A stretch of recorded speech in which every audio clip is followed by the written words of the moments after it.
Okay, so we were off a day with projected storms Saturday. We went on last Friday because of that, and track meet potentially being moved to the indoor. So we went Friday night, which was good just for a different time with them, but did put them back-to-back practices and then a longer break. So back to work. We're struggling with some injuries, which is normal a lot of times. As you get back to work, into practice, football movements, and trying to get everybody's reps. So we'll keep pushing along. Parrish, go ahead and start us off. Lane, what have you seen from Matt so far this spring? He's done well. I think he's kind of going, which is normal. He's a returning starter now, which he's never been. So, now you kind of, expect more of him. And, instead of just playing quarterback now, especially with a lot of guys out, he's got some newer people running around out there. So lining those guys up and helping those guys and having a better understanding of the entire offense instead of just what he needs to do, has been a good progression for him. When he got going in a couple of those multi-interception games, only two, was that an example of him needing to grow mentally as he described to us? Or was that kind of a gunslinger mentality that as a coach, you just know is there sometime? No, I think that's a product of him being young. And I think that's a product of us, working with him for the first time, having obviously no seasons before, let alone even spring scrimmages. So, I think that we have a better understanding of him and, would call if that, history were repeating itself in a game, we would call things a little bit different, knowing that he has that in him. So I think just like with all your players, as you have a better understanding, the longer you've been with them, especially at quarterback, the better that they play and the better that you manage them. Thank you. David.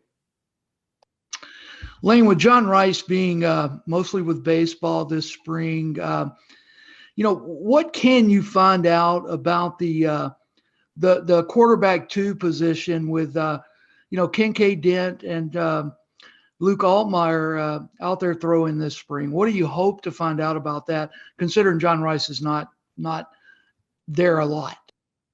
Yeah, that's the give and take with the other sport, and so it's great, keeps you competitive year round, and able to do more for the school, but at the same time, obviously, missing spring, especially for a quarterback, is difficult. He was around this morning, saw him and brought him in, just met with him, checked in with him, and talking about baseball, playing so well and different things. And so with anything, whether it's an injury or something like that, that opens opportunities for others.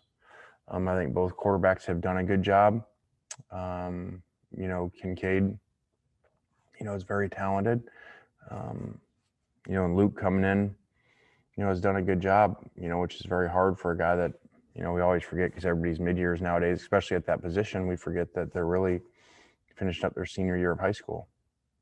You've got a right tackle spot to fill on that offensive line. Who are the top guys that you're looking at there, and what are some scenarios that could play out? Well, Jeremy's been out there. That's probably the most natural move from a length standpoint, and someone that's played. But we have some young guys that we're moving around and looking at right and left, because we don't have a lot of experience, at tackle at all. So, that's really good for those guys to have a spring doing that and play them at right and left. So, we can figure out who the best guys are. Thanks, Lane. Yep. Neil. Go ahead, Neil. Hey, Lane, I know you've got a handful of young guys that are out there that were, I guess, in high school back in December that they're with you for the first time. What do you try to get out of those guys in this spring? Is there just more acclimation, or is there a lot of development and evaluation that goes on? It's a lot of everything. That's why a long time ago when it first started, we started to try to, get on kids early. Especially when we'd been at a place where we knew kids sophomore year that we were going to want, and get them on programs academically where they were graduating early. because it's so great on so many fronts. The obvious thing is football, that they got 15 practices and fourth quarter workouts, but academically it's great because, they get ahead at the end of in game, they graduate earlier, at the end of it. And I think fall is very difficult for true freshmen because now they come in and you have everything at once. You've never gone to college, and now you're playing and you're traveling on the road, you're playing these big games, and you also are going to college for the first time. That's a lot. First semester for a normal student is a lot without a sport. So, to get a semester under their belt, I think is great for them. And on a completely different subject, obviously with the NCAA tournament, there's a lot of talk about transfer portals, and basketball coaches talk about it. They refer to it as speed dating and that kind of thing. I know you've had more time with football, but how much time do you spend looking at the football transfer portal on a daily basis? Well, we have people that do that. It's why you have a general manager and have personnel people. And it's why we've created a program like the NFL, knowing that, there are different, it is not the old days where, a lot of programs, all you did was recruit high school players. And, you have junior college players, you have grad transfers now, and you have normal transfers. So that's a lot to look at. And it's really why your personnel department becomes more valuable than it ever was before. So, those guys, we bring it up in staff when guys find guys that went in and cut them up and watch them and research them. But also it's different than like free agency, really, because you're so limited in your spots. You can't just, go sign a bunch of guys as long as you stay in a salary cap. Ours is very different because, I'm sure most people out there only have a few spots. And everybody doesn't become free agents at once, which is abnormal because now, okay, do you see a guy you like, but do you take him knowing that there's a very good chance there may be better players coming after spring going in the portal? So it's a lot, I think it's a lot more thought goes into it now than ever before. Thank you. John, go ahead. Lane, what have you kind of seen from the receiving core this spring so far, and what has kind of impressed you about those guys? I think last thought on Neil's question, that it really, I think you'll see programs now that, like in the NFL, you say, hey, these guys build through the draft. These guys build through free agency. I think that you'll actually see that as you have a few years to study how programs do it. And I think you'll see, how success comes on what, and then people will start moving that direction based off of what happens. So John, at the receivers, we have a lot of guys in and out, with small injuries. Obviously, Mingo and Braylon out with bigger ones.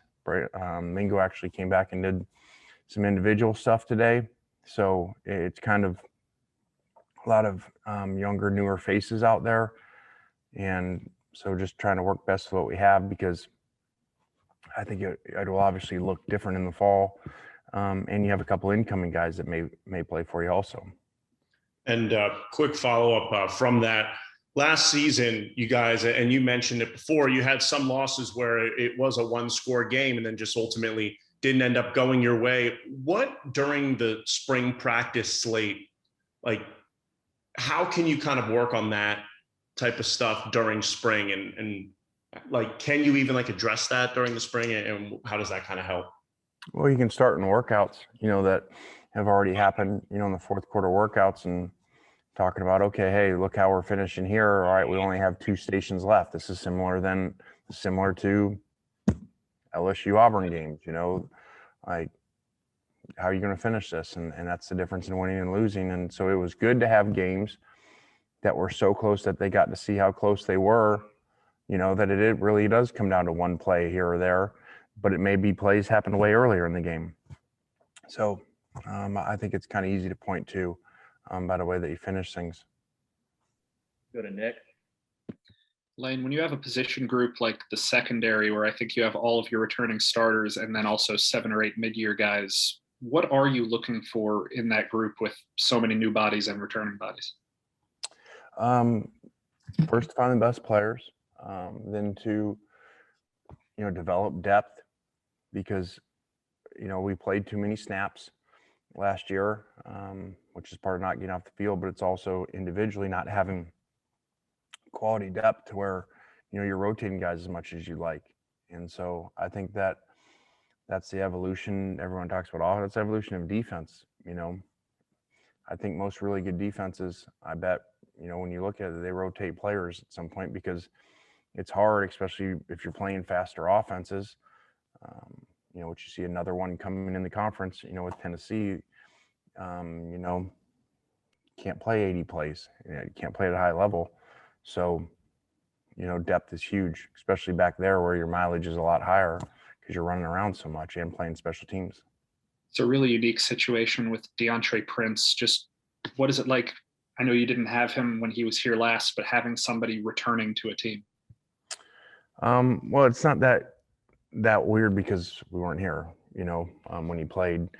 I can see why they played him early like that. Very talented, very natural player. Obviously wish we would have had him last year. If you look at a position where we even moved, some offensive players to it. So it's good to have him. Back to Parrish. Lane, what are you seeing from your defensive line play right now? I think, Sam is playing well. Need him to be more consistent. He's, one of the most talented players on our team. So he could really be a great player, puts it all together. And, we have some other young guys, doing a good job, like Clowney, like Cedric. So, just spring gives opportunity for a lot. We run 2 fields, so there's tons of reps for everybody. Not specifically, Isaiah Iton, Jamon Gordon, how are those guys adjusting? They have had injury issues, so have not done near as much as we'd like, through starting our second week here with them. Back to David. Lane, just your observations on the tight end position, what the goals are there this spring, and in particular, how Hudson Wolf is kind of fitting into the mix. Yeah, unfortunately, Hudson's not practiced. Another injury issue. So hopefully he gets back out there. It's good to have DeMarcus back out there, and very talented young player. So, same thing. We're just trying to figure out by letting a lot of people rotate through there. All right, final question goes to Neil. Elaine, I hope I'm not beating this to death, but you piqued my curiosity a little bit. As you've had some time to look at the way transfer portal works and that kind of thing, do you think it's going to lead to you guys taking fewer high school guys each year and maybe saving more spots for the portal for free agency, if you will? I think so. I think that probably depends where your program is. If you're up there where, you're one of those top 5 programs where you're signing a bunch of 5 stars every year and you're able to, sign 25, what you deem pretty special players, maybe then you don't. But I think, when you're trying to get to that level of, being a championship team and a great roster like those few schools have, I think that you do. I mean, I think you're going to see smaller signing classes because of it.